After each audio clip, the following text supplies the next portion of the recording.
একদিন doctor APJ Abdul কালামের আন্ডারে কর্মরত একজন সায়েন্টিস্ট কাজ শুরু করার আগে ডক্টর কালামের কাছে ওই দিন একটু তাড়াতাড়ি বাড়ি যাওয়ার অনুমতি চাইলেন, কারণ ওই দিন তার ছেলের জন্মদিন ছিল আর তিনি তার ছেলেকে প্রমিস করেছিলেন যে তিনি সন্ধ্যায় বাড়িতেই থাকবেন। তো ডক্টর কালাম তাকে পারমিশন দিয়ে দিলেন। এদিকে বিকেল 5টার দিকে ডক্টর কালাম খেয়াল করলেন যিনি তার কাছে আজ তাড়াতাড়ি বাড়ি যাওয়ার পারমিশন চেয়েছিলেন তিনি এত মনোযোগের সাথে নিজের কাজ করে যাচ্ছেন যে বাড়ি যাওয়ার কথা তিনি বেমালুম ভুলেই গেছেন। এরপর 6:30 নাগাদ ওই সায়েন্টিস্টের মনে পড়ল আজ তো তার তাড়াতাড়ি বাড়ি যাওয়ার কথা ছিল। তিনি তাড়াহুড়ো করে বাড়ি পৌঁছালেন। বাড়ি পৌঁছানোর পর তার স্ত্রী তাকে বললেন যে 5টার দিকে ডক্টর কালাম নিজে এসে তাদের ছেলেকে নিয়ে ঘুরতে বেরিয়ে গেছেন। So quality number 1 of leadership যতটুকুর জন্য টাকা পান তার চেয়ে বেশি করার মানসিকতা রাখা। ধরুন আপনি পাহাড়ে গেছেন ট্রেকিং করতে, কিন্তু গিয়ে দেখলেন আপনার ট্রেকিং লিডারের পা দুটো ভয়ে কাঁপছে, তখন আপনার মেন্টাল কন্ডিশনটা কেমন হবে? এবার উল্টোটা ভাবুন, আপনি সেখানে গিয়ে দেখলেন আপনার ট্রেকিং লিডার হাসতে হাসতে কনফিডেন্সের সাথে আপনাকে বলছে কোনো ব্যাপার না, জাস্ট আমাকে ফলো করুন, তাহলে তখন আপনার মেন্টাল কন্ডিশন কেমন হবে? So quality number 2 of leadership, অটুট সাহস। হেনরি ফোর্ড যখন তার ইঞ্জিনিয়ারদেরকে ডেকে ফোর্ড কোম্পানির বিখ্যাত V8 ইঞ্জিন বানানোর আইডিয়া প্রপোজ করলেন, অর্থাৎ একটি ব্লকে 8টি সিলিন্ডার, তখন তার ইঞ্জিনিয়াররা বললেন এমনটা কখনোই পসিবল না। কিন্তু এতে মিস্টার ফোর্ড একটুও বিচলিত না হয়ে বললেন আমি এমনটাই চাই এবং আমরা অবশ্যই এটা বানাতে পারবো, আপনারা শুধু কাজ শুরু করে দিন।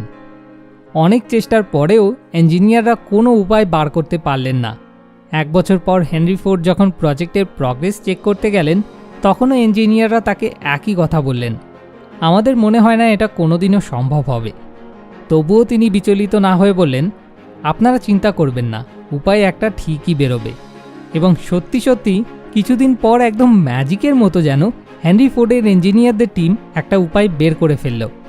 আর এভাবেই ফোর্ড কোম্পানি তাদের প্রথম বিখ্যাত V8 ইঞ্জিন বানাতে সাকসেসফুল হয়েছিল। So quality number 3 of leadership, সিদ্ধান্তের নির্দিষ্টতা।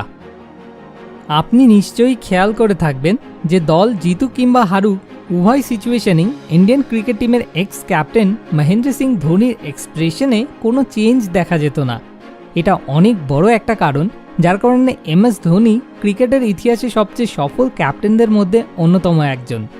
ধোনি খুব ভালো করেই জানতেন যে ওভার কনফিডেন্স এবং লোয়ার কনফিডেন্স দুটোই একটা ম্যাচ হারার পেছনে অনেক বড় ফ্যাক্টর হিসেবে কাজ করে এবং যে কোনো দলের কনফিডেন্স লেভেল সেই দলের ক্যাপ্টেনের এক্সপ্রেশনের উপর খুব বেশি ডিপেন্ড করে।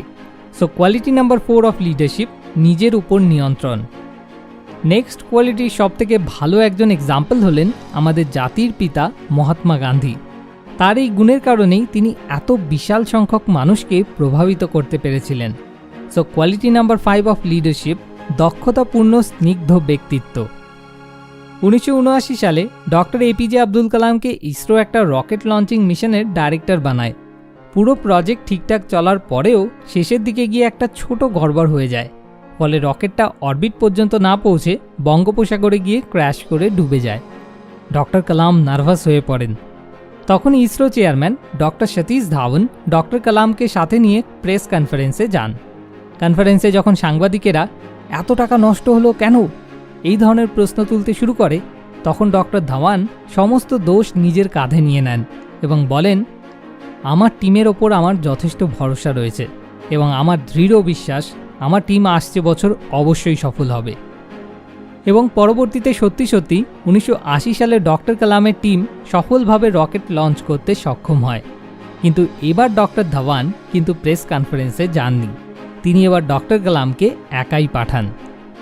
লিডারশিপের অনেক বড় একটা কোয়ালিটি এই যে যখনই কোনো ধরনের ফেলিয়ার আসে তখন একজন গ্রেট লিডার তার সমস্ত দায় নিজের কাঁধে নিয়ে নেয়, কিন্তু যখনই কোনো সাফল্য আসে তখন সে সেটার ক্রেডিট সবার প্রথমে তার টিমকে দেয়, তারপর নিজেকে। So quality number 6 of leadership, যে কোনো পরিস্থিতিতে রেসপন্সিবিলিটি নেওয়া।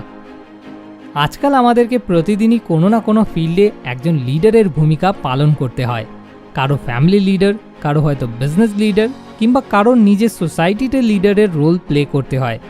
ফিল্ড কত ছোট বা কত বড় এতে তেমন কিছু যায় আসে না, বরং প্রত্যেকটা ফিল্ডের সাকসেসে নির্ভর করে তার লিডারের কোয়ালিটিজের উপর।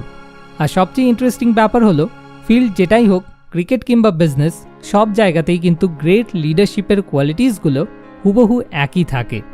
একজন এফিশিয়েন্ট লিডার যেমন একটা দুর্বল দলকে শক্তিশালী করে তুলতে পারে, তেমনই একজন ইনএফিশিয়েন্ট লিডার একটা শক্তিশালী দলকে দুর্বল করে দিতে পারে। তাই লিডারশিপের বেসিক কোয়ালিটিস আমাদের প্রত্যেকেরই জানা থাকা উচিত, কেননা আমরা রোজই কোনো না কোনো ফিল্ডে লিডারের ভূমিকা পালন করে থাকি।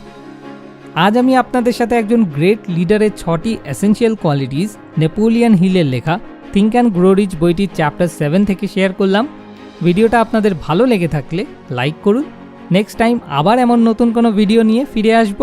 আরও এরকম ভিডিও পেতে সাবস্ক্রাইব করুন। ভিডিওটা শেষ পর্যন্ত দেখার জন্য আপনাকে অসংখ্য ধন্যবাদ। মোর উইজডম, মোর সলিউশন, বেটার লাইফ।